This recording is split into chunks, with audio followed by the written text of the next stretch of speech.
Vous publiez chez Derby. Vivre mieux et comment avec l'écosophie? Première question, c'est écosophie, écologie. Quelle différence? Est-ce que l'écosophie vise uniquement, comme l'écologie, la protection de la nature? Ah, pas du tout. Pas du tout. Bien sûr, c'est la même étymologie. Je crois que c'est de là qu'il faut partir, hein. C'est, oikos en grec, c'est l'habitat, c'est la demeure.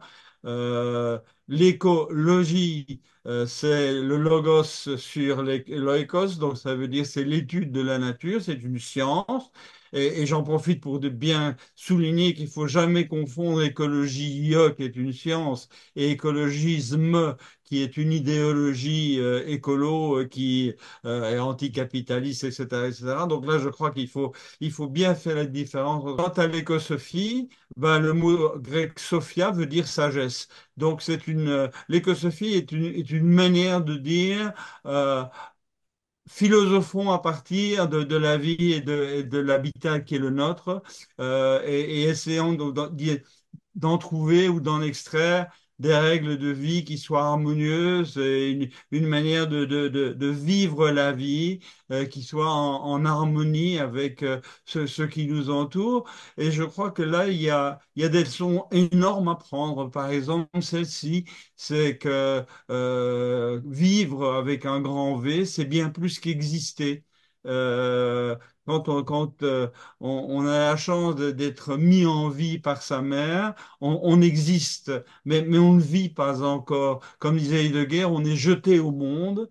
Et je crois que l'écosophie dit ben, il faut aussi apprendre à vivre, et pas seulement à survivre pour soi et par soi et pour soi et parmi les autres, mais il faut apprendre à vivre la vie avec un grand V. Quand on se rend compte que notre civilisation est de plus en plus individualiste, comment l'écosophie pourrait-elle dépasser cet anthropocentrisme des individus? Comment sensibiliser à la responsabilité collective? L'humanité aujourd'hui, et vous faites bien de le souligner parce que je partage cet avis, est assombrer, pardon, dans un anthropocentrisme absolument délirant. Euh, je dirais même un nombrilisme délirant, hein. L'homme se prend pour le centre, le but, le sommet du monde, et considère tout le reste comme étant finalement un réservoir de choses dont on peut se servir à l'envi et dont on peut faire ce qu'on veut. Je crois effectivement que l'écosophie et cette sagesse qui veut qu'il faut apprendre à vivre dans l'harmonie avec tout le reste, qui mérite autant de respect que soi-même et que les autres humains, et qu'il faut pas se tromper, et qu'il faut pas tout mélanger, et qu'il ne faut surtout pas sombrer dans ce nombrilisme, cet égocentrisme délirant qui nous fait surconsommer, et qui nous fait détruire en fait ce qui nous entoure, alors que ce qui nous entoure, la vie avec un grand V, le réel, le cosmos, l'univers, appelez ça comme vous voulez, a tellement de choses à nous apprendre. Nous sommes des apprentis sorciers dangereux. Et nous devons continuer à travailler, nous devons continuer à évoluer, nous devons continuer à devenir plus humains avec un H majuscule, mais pas au détriment de la vie, mais au contraire au service de la vie. Et ça, je crois que c'est vraiment capital de le souligner. Et c'est un des points centraux de ce que j'ai moi appelé l'écosophie. Alors, dans votre ouvrage, vous parlez de 6 règles de vie essentielles. Il faudrait que vous nous en disiez un petit peu plus, et en particulier, comment atteindre une cohérence des valeurs nécessaires.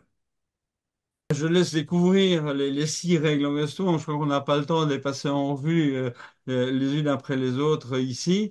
Je crois que la vie a des choses à nous apprendre, et nous devons apprendre à vivre. Et que c'est là où nous avons complètement divergé. Je pense que il fallait probablement passer par là, l'humanité, par la modernité, par l'industrialisation, etc., etc., par le technocentrisme nous a fait perdre de vue des choses essentielles. Je prends un exemple. je prends un exemple, c'est celui de la frugalité. Je crois qu'une des grandes valeurs que nous devons réapprendre, c'est la frugalité. Oh, j'ai pas dit la cesse permanente, se serrer la ceinture et devenir tous émaciés. Il s'agit pas de ça. Il s'agit de réapprendre à vivre avec le nécessaire, avec l'indispensable, bien sûr.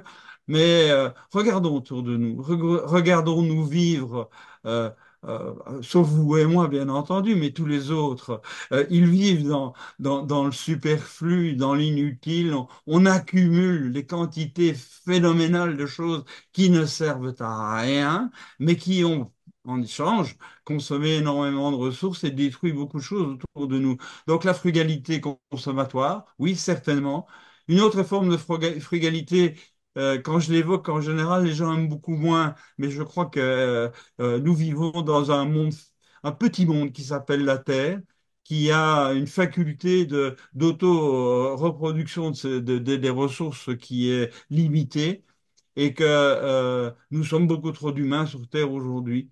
C'est-à-dire que nous avons une consommation qui est largement supérieure à ce qu'il est possible de produire et que donc il faut, et à différentes théories, différents calculs n'entrons pas dans ce genre de détails, mais l'idéal, ce serait de revenir aux alentours de 2 milliards d'êtres humains sur Terre, et ce avant 2150, 2200.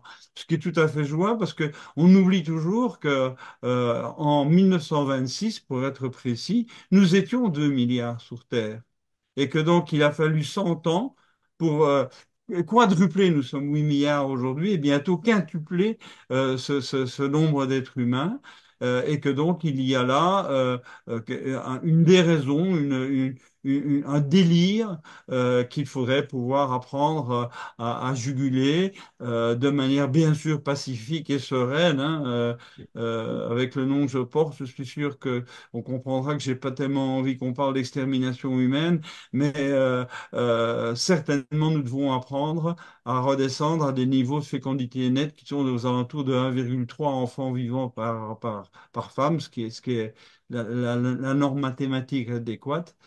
Et que nous atteignons dans différents pays d'Europe et d'Asie d'ailleurs, mais dans d'autres pays, c'est pas du tout le cas et nous sommes encore trop sur la courbe ascendante. Nous n'avons pas cette frugalité. Une autre chose à faire, comme en termes de nouvelles règles de vie, c'est de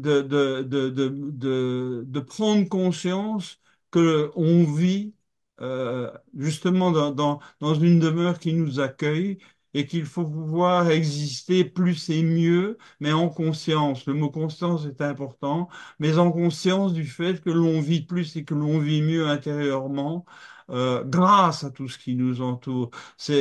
Bien sûr par ses propres efforts à soi, mais aussi par les autres qui sont autour de nous et aussi par la nature qui est autour et qui nous nourrit et qui nous montre des exemples, qui nous montre des chemins, qui nous montre par exemple que on peut très bien vivre à un haut niveau de complexité, ce qui est notre cas à nous, hein.